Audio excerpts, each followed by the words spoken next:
오늘도 주의 은혜를 사모하면서 이 새벽에 나오신 여러분들을 진심으로 환영합니다. 주님의 은혜와 소망과 사랑이 이 아침에 가득 넘치기를 주님의 이름으로 축복합니다. 사도신경 고백하심으로 새벽 기도회를 하나님께 올려드리겠습니다. 함께 고백하시겠습니다. 전능하사 천지를 만드신 하나님 아버지를 내가 믿사오며 그 외아들 우리 주 예수 그리스도를 믿사오니 이는 성령으로 잉태하사 동정녀 마리아에게 나시고 본디오 빌라도에게 고난을 받으사 십자가에 못 박혀 죽으시고 장사한 지 사흘 만에 죽은 자 가운데서 다시 살아나시며 하늘에 오르사 전능하신 하나님 우편에 앉아 계시다가 졸려서 산 자와 죽은 자를 심판하러 오시리라. 성령을 믿사오며 거룩한 공예와 성도가 소리토한 것과 죄를 사하여 주시는 것과 몸이 다시 사는 것과 영원히 사는 것을 믿사옵나이다. 아멘. 하나님의 은혜를 사모하며 찬송가 546장 주님 약속하신 말씀 위에서 함께 찬송 드리겠습니다.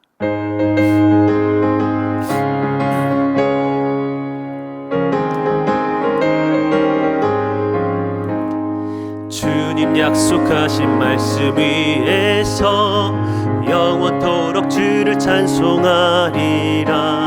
소리 높여 주께 영광 돌리며 약속 믿고 굳게 서리라. 굳게 서리 영원하신 말씀 위에 굳게 서리 굳게 서리 그 말씀 위에 굳게 서리라. 주님 약속하신 말씀 위에서 세상 염려 내게 엄습할 때에 용감하게 힘써 싸워 이기며 약속 믿고 굳게 서리라. 굳게 서리 영원하신 말씀 위에 굳게 서리 굳게 서리 그 말씀 위에 굳게 서리라. 주님 약속하신 말씀 위에서 영원하신 주의 사랑 힘입고 성령으로 힘써 싸워 이기며 약속 믿고 굳게 서리라. 굳게 서리 영원하신 말씀 위에 굳게 서리 굳게 서리 그 말씀 위에 굳게 서리라.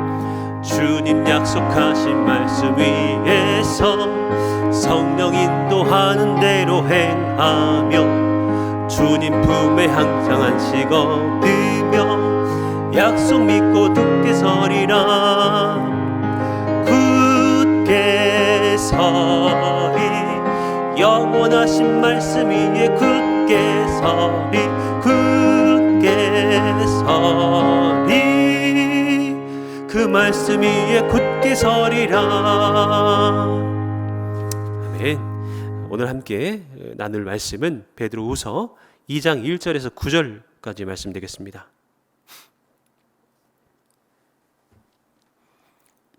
이 장 1절부터 9절까지 말씀 다 찾으신 줄 알고 함께 읽겠습니다. 그러나 백성 가운데에 또한 거짓 선지자들이 일어났었나니 이와 같이 너희 중에도 거짓 선생들이 있으리라. 그들은 멸망하게 할 이단을 가만히 끌어들여 자기들을 사신 주를 부인하고 임박한 멸망을 스스로 취하는 자들이라. 여럿이 그들의 호색하는 것을 따르리니 이로 말미암아 진리의 도가 비방을 받을 것이요 그들이 탐심으로써 지어낸 말을 가지고 너희로 이득을 삼으니 그들의 심판은 옛적부터 지체하지 아니하며 그들의 멸망은 잠들지 아니하느니라. 하나님이 범죄한 천사들을 용서하지 아니하시고 지옥에 던져 어두운 구덩이에 두어 심판 때까지 지키게 하셨으며 옛 세상을 용서하지 아니하시고 오직 의를 전파하는 노아와 그 7 식구를 보존하시고 경건하지 아니한 자들의 세상에 홍수를 내리셨으며 소돔과 고모라 성을 멸망하기로 정하여 재가 되게 하사 후세에 경건하지 아니할 자들에게 본을 삼으셨으며 무법한 자들의 음란한 행실로 말미암아 고통당하는 의로운 롯을 건지셨으니 이는 이 의인이 그들 중에 거하여 날마다 저 불법한 행실을 보고 들으므로 그 의로운 심령이 상함이라. 주께서 경건한 자는 시험에서 건지실 줄 아시고 불의한 자는 형벌 아래 두어 심판 날까지 지키시며. 아멘. 오늘 이 본문을 가지고 주님 약속하신 말씀 위에서라는 제목으로 은혜를 나누고자 합니다. 어제 한 뉴스를 보는데 사실 그저께부터 보도가 된 내용이죠. 어느 한 그 교회 그리고 한 목사가 수많은 그 시간 속에서 참 많은 그런 어린 청년들을 성도들의 자녀들을 착취하고 너무나 씻을 수 없는 그 상처를 준 그 사건들이 보도가 되고 있습니다. 이틀 연속 보도가 되고 있는데 그것의 어떤 진위 여부는 계속해서 파악하고 수사 당국이 이제 계속 조사하겠지만은 너무나 그 사실을 보면서 뉴스를 보면서 마음이 아팠습니다. 안 그래도 코로나로 인해서 참 많이 힘들고 어려운데 그리고 수많은 코로나의 확산 가운데에서 몇몇 교회들의 일부 교회들의 그런 너무나 좁은 시야가 좁은 그 행동과 모습으로 인해서 많은 사람들이 또 교회를 일반화시키면서 한국교회 전체를 그렇게 욕하고 있는데 또다시 이런 불미스러운 일이 발생하고 그것이 드러나면서 목회자로서 너무 가슴 아프고 또 너무나 창피하고 또 한편으로는 정말 속에서 참을 수 없는 그런 분노가 치밀어 오르고 참 여러 가지 마음들이 오가는 시간들이었습니다. 그러면서 참 마지막 때를 살아가고 있구나. 마태복음서에서 말씀하신 그 예수님의 마지막 때의 징조들, 수많은 그런 말세를 살아가는 우리들의 모습들이 눈앞에 그려지고 이 마지막 때와 같은 이 날을 살아가는 데 있어서 내가 목회자로서 어떤 모습을 유지하며 얼마만큼 정말 주님 앞에서 나를 다시 한번 쳐야 될까? 내 자신을 돌아보면서 그들에게 있는 그런 죄악과 본능이 나에게는 없는가 하면서 그들을 향한 분노와 또 사회에 대한 안타까움들 바라보면서 결국에는 하나님 앞에 제가 회개하게 되고 내 안에 있는 그 죄성을 더 발견하면서 정말 두렵고 떨림으로 기도하게 됐던 그런 그저께와 오늘이었습니다. 오늘 베드로가 2장을 시작하면서 종말론적인 소망을 계속해서 그 1장 후반부에서 얘기하다가 변화산 사건과 그리고 다시 오실 예수님에 대한 그런 것들을 강조하면서 계속해서 이어갈 줄 알았으나 2장에서 거짓 교사들에 대한 이야기를 말씀하고 있습니다. 그들이 어떤 특징을 갖고 있는지 그들을 경계하고 그들에 대한 하나님의 심판을 말씀하고 있어요.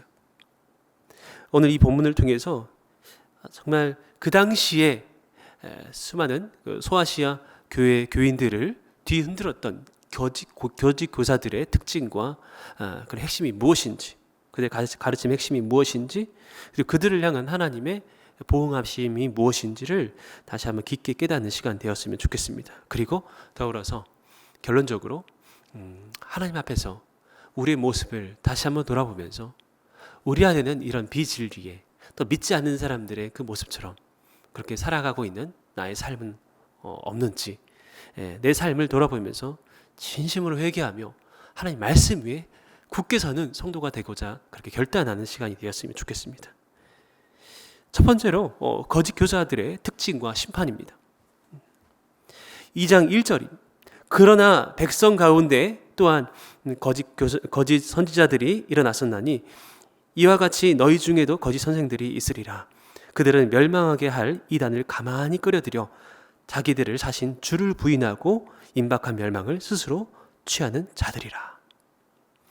거짓 교사들은 어떻습니까? 멸망할 이단들을 가만히 끌어들여서요. 그리고 우리들을 구원하신 주님을 부인하게 하고 정말 임박한 멸망을 스스로 앞당겨서 취하게 하고 그것을 당하게 하는 자들이다라고 설명하고 있습니다. 여러분, 거짓 교사들을 진리의 말씀인 성경을 왜곡해서 전하고 또 신앙의 그 거룩한 방향성, 바로 십자가의 길이죠. 십자가의 도에 대한 강조보다 자신의 안락과 평안, 행복만을 강조하는 그런 가르침이라고 보시면 됩니다. 자신의 안락을 추구하기 위해서 신앙을 이용하고 말씀을 이용합니다. 예수를 믿으면 모든 것이 잘 된다라고 얘기합니다. 그런데 예수님께서 말씀하시는 그 신앙의 길은 무엇입니까? 마가복음 8장 34절 말씀. 무리와 제자들을 불러 이르시되 누구든지 나를 따라오려거든 자기를 부인하고 자기 십자가를 지고 나를 따를 것이니라. 예수님의 길은, 신앙의 길은, 십자가의 길은 자기를 죽이는, 자아를 내려놓는, 자기를 부인하는 그런 엄청난 고통과 아픔이 동반되어야 합니다. 자기를 부인하고 자기 십자가를 지고 나를 따를 것이니라. 십자가를 지는 고통이 있어야 합니다. 그런데 거짓 교사들은 그저 안락과 욕망과 그리고 행복만을 강조합니다. 그래서 이들의 특징이 무엇입니까? 2절에 나온 것처럼 호색하는, 여기서 호색은 성적인 타락뿐만 아니라 일반적인 전 생활 영역에서의 도덕적 타락을 얘기합니다. 그냥 얕은 수준의 그런 타락이 아닌 아주 정말 깊고 심각한 타락을 상징하는 것이죠. 성적인 것뿐만 아니라 수많은 영역에서 그 부분에서 모든 것들이 타락한 상태. 이 거짓 교사들은 호색한 자들이었습니다. 그들이 성적으로나 여러 가지 면에서 윤리적으로 타락했기 때문에 잘못을 가리는 판단조차도 흐려집니다. 왜냐하면 자신들이 그렇게 타락되어 있기 때문에 자신들에게 찔림이 되는 말씀을 전할까요? 아니죠. 그것들을 합리화하거나 그것들을 덮어놓는 그 수준에서 말씀을 전할 수밖에 없습니다. 성경을 왜곡시키죠. 주의 진리를 정말 다른 것으로 바꿔옵니다. 그리고 말씀을 자신의 욕망대로 이용합니다. 그리고 그 말씀 안에는 하나님의 능력과 예수 그리스도 그리고 하나님 나라에 대한 이야기가 하나도 보이지 않게 됩니다. 이들의 가르침으로 인해서 이 소아시아 교회 성도들이 참 많이 흔들렸던 것입니다. 예수님은 다시 오시지 않는다. 그리고 네가 원하는 대로, 네가 꿈꾸는 대로, 네 마음이, 네 본능이 말하는 대로 그렇게 살아가라. 거짓 교사들의 그런 일반적인 그들의 삶이었고 그들의 가르침이었습니다. 여러분이 얼마나 이 성도들이 많이 흔들렸을까요? 여러분, 그러나 이렇게 가르치는 자들에 대한 하나님의 보응이 무엇입니까?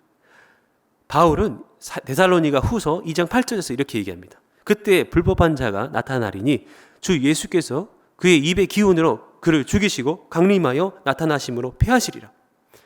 하나님께서는 그런 악인들을, 거짓 교사들을 가만 내두지 않으십니다.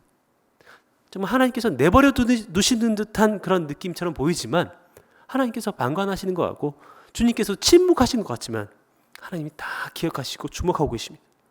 반드시 그들을 패하시고 멸하십니다. 결국 망하게 된다는 것이죠. 사도 요한도 요한 1서 4장 6절에서 그렇게 말씀하고 있습니다. 우리는 하나님께 속하였으니 하나님을 아는 자는 우리의 말을 듣고 하나님께 속하지 아니한 자는 우리의 말을 듣지 아니하나니 진리의 영과 미혹의 영을 이로써 아느니라. 하나님을 아는 자는, 참된 교사들은 우리의 말을 듣고 성경 말씀을 듣고 그대로 행합니다. 하나님께 속하지 않은 자는 성경의 말씀을, 사도들의 가르침을 받지 않습니다. 왜냐하면 미혹의 영을 받았기 때문에. 그래서 하나님 말씀을 듣지 않고 세상의 욕망을 채우는 일에, 또 그것을 위해서 하나님과 말씀과 신앙을 이용합니다. 그래서 두 번째 특징이 무엇이냐면 베드로후서 2장 3절에 그들이 탐심으로써 지어낸 말을 가지고 너희로 이득을 삼으니 그들의 심판은 옛적부터 지체하지 아니하며 그들의 멸망은 잠들지 아니하느니라.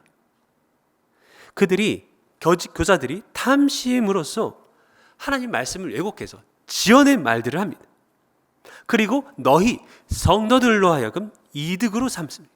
그러니까 성도들이 정말 하나님께서 보내주신 하나님 형상으로 지어주신 너무나 고귀한 영혼들, 양들로 바라보는 것이 아니라 그들을 이득의 수단과 도구로 사용한다는 것이죠. 존재 자체로 귀하게 여기는 예수님의 시선은 그들에게 없습니다. 제가 앞서 얘기했던 그 보도에 나왔던, 뉴스에 나왔던 그 목회자도 그런 자녀들을 착취한 것, 성적으로나 여러 가지 면에서 착취한 것뿐만 아니라 성도들에 대해서도요, 정말 자신의 그 재산을 증식하는 것과 그리고 수많은 부를 착취하기 위해서 성도들의 삶을 얼마나 피폐해질 정도로 그들의 삶이 망가질 정도로 그들을 이용했는지 보는데 눈물이 나더라고요. 너무 화가 나고, 오늘의 이 말씀에 나온 그 모습 그대로입니다. 탐심으로서 지어낸 말을 가지고 성경 말씀을 하는데 이것을 자기의 뜻대로 교묘하게 바꿔냅니다. 그리고 그 말씀을 교인들을 압박하고 두려움에 떨게 하고, 이단들의 특징이죠. 사이비의 특징이죠. 그리고 그들을 존귀한 하나님의 사람들로서, 성도들로서 바라보는 것이 아니라 그 너희로 이득을 삼으니. 너무 안타깝지만 그러나 기억하십시오. 하나님께서는 반드시 그들을 심판하십니다. 거짓 교사들에게 반드시 벌 주십니다. 회개하지 않으면 공의의 하나님은 반드시 그들을 용서하지 않으십니다. 본문 역시 베드로후서 2장 4절에서 그렇게 말씀하고 있는 것이죠. 하나님이 범죄한 천사들을 용서하지 아니하시고 지옥에 던져 어두운 구덩이에 두어 심판 때까지 지키게 하셨으며 라고 말씀하고 있습니다. 이 4절 이후부터는 세 가지 예를 드는 겁니다. 범죄한 천사들을 심판하시는 하나님, 그리고 홍수로 심판하시는 하나님,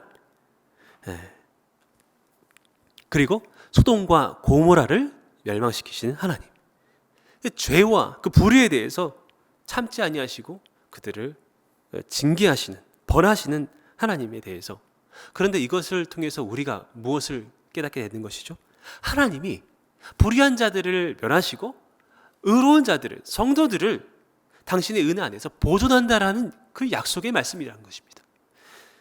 그렇기 때문에 4절 이후부터 나오는 이 말씀을 통해서 이 땅을 살아가는 거짓으로 가득 찬 수많은 미혹 가운데 흔들릴 수밖에 없는, 그리고 수많은 사람들을 잘못된 길로 이끄는 이 세상 속에서 두려움과 불안함이 있지만, 그러나 하나님께서 주시는 이 4절 이후부터의 그 하나님의 행하시는 모습을 보면서 확신을 가졌으면 좋겠습니다. 하나님이 우리를 지키신다. 그리고 내가 어디에 서야 할 것인가 분명히 다시 한번 주님 안에서 결단하는 이 새벽이 되었으면 좋겠습니다. 하나님께서 범죄한 천사들을 심판하십니다. 4절, 그들을 용서하지 아니하시고 어두운 구덩이에 두어, 지옥에 던져 어두운 구덩이에 두어 심판 때까지 지키게 하셨습니다. 천사들도, 범죄한 천사들도 하나님께서 벌하시고요. 그리고 두 번째로 5절에 나와 있는 말씀처럼 이 세상을 용서하지 아니하시고 오직 의를 전하는 노아와 그 7 식구를 보존하시고 경건하지 아니한 자들의 세상에 홍수를 내셨으며, 환난 중에도 하나님을 사모하며 하나님의 그 신실하심과 하나님의 의로우심을 전파하는 노아 자체가 사실 의인은 아닙니다. 의인은 하나도 없습니다, 사실.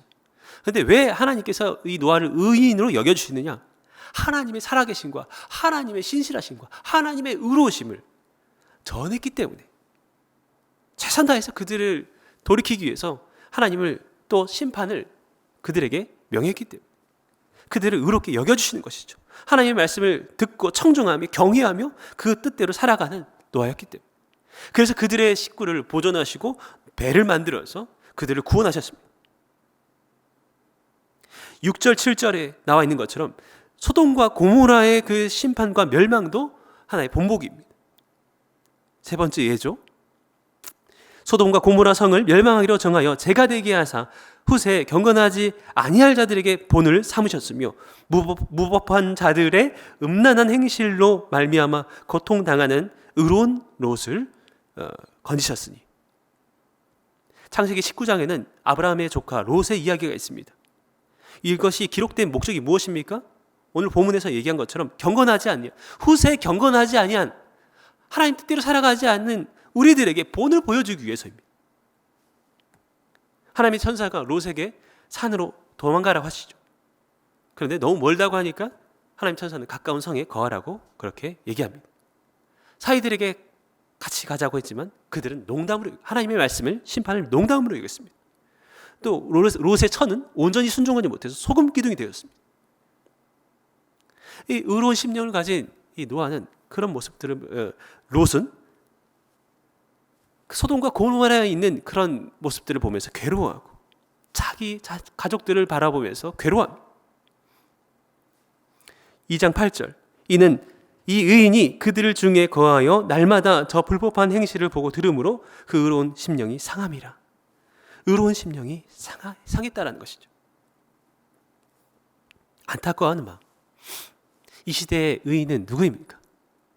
우리의 행실이, 우리의 존재 자체가 의로워서가 아니라 정말 이 깨어진 세상, 불법을 행하는 이 세상 가운데에서 그들과 분리되려고 하고, 롯이 칭찬받을 점이 바로 그거 아니겠습니까? 소돔과 고모라의 사람처럼 행하려고 하지 않고 그들과 구별되려고 애썼고, 그리고 하나님의 뜻을 그래도 기억하려고 애썼고, 그래서 구원받은 거 아니겠습니까? 그리고 그들의 모습을 보면서, 깨어진 불법을 행하는 그 사회를 보면서 의로운 심령이 상해 있는, 애통이 하는 그 심령을 가지고 있는 저와 여러분이 바로 이러한 마음으로 살아가야 한다는 것입니다. 여러분, 말씀을 정리하면서 베드로 사도 시대 때부터 거짓 교사들이 난무했습니다. 오늘날에는 그때보다 더 많은 그런 악함과 그런 거짓들이 난무하고 있습니다. 그러나 두려워 마십시오. 거짓 교사들, 거짓 진리를 가르치는 그런 수많은 가르침들은, 그 대상들은 하나님께서 반드시 심판하실 것입니다. 그리고 두 번째, 의인을 보존하신다라는 것. 2장 9절 말씀 함께 읽고 마치도록 하겠습니다. 주께서 경건한 자는 시험에서 건지실 줄 아시고 불의한 자는 형벌 아래에 두어 심판 날까지 지키시며, 경건한 자는 시험에서 건지십니다. 그리고 불의한 자는 형벌 아래에 두어서 심판받게 하십니다.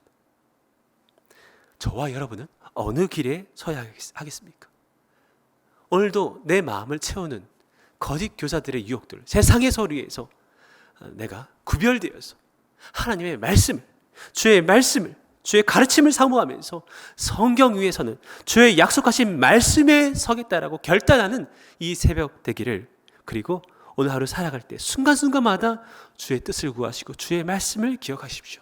그리고 말씀대로 행하며 살아가는, 그리고 이 깨어진 세상을 향해서, 믿지 않는 자들을 향해서 정말 상한 심령으로 그들을 바라보면서 그들을 위해서 중보하고 그들을 위해서 다가가는 우리 모두가 되는 그런 아침이 됐으면 좋겠습니다. 제가 마무리 기도하고 마치겠습니다. 하나님 아버지, 너무나 깨어진 세상을 바라보면서 또 거짓된 가르침과 그런 잘못된 그런 유혹 속에서 많은 성도들이 흔들리고 깨어지고 삶이 피폐해지고 있습니다.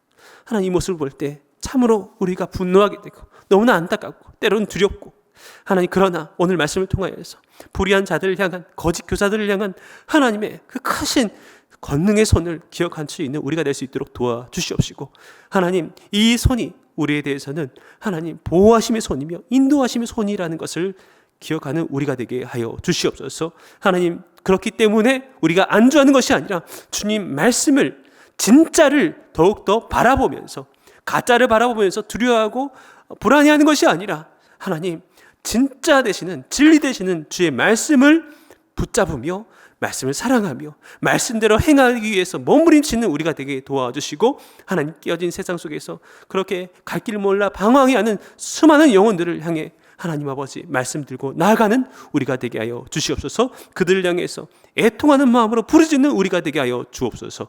예수 그리스도 이름으로 간절히 기도하옵나이다. 아멘. 주신 말씀을 기억하면서 함께 기도했으면 좋겠습니다. 주의 말씀을 사랑하고 늘 가까이 하여 거짓 가르침과 미혹에서 승리하는 성도되게 하여 주시옵소서. 성도를 지키시고 보호하시는 하나님을 더욱 신뢰함으로 두려움과 불안감이 아닌 감사와 확신, 그리고 순종으로 살아가는 성도되게 하여 주옵소서. 수많은 유혹과 도전에서도 분당 우리 교회에게 주신 귀한 비전, 일만서도 파송운동과 가평 우리 마을 드림센터 사회화하는 등 하나님 이 귀한 비전들을 아름답게 완수하게 하여 주시옵소서. 그리고 각자의 기도 제목으로 기도하고 돌아가도록 하겠습니다. 함께 기도하겠습니다. 하나님 아버지 감사합니다. 주님 오늘도 이 말씀 허락하여 주신 감사드리고 이 말씀 붙들고 우리가 진리에 사는 우리가 되기 원합니다. 약속하신 그 말씀 위에 굳게 서는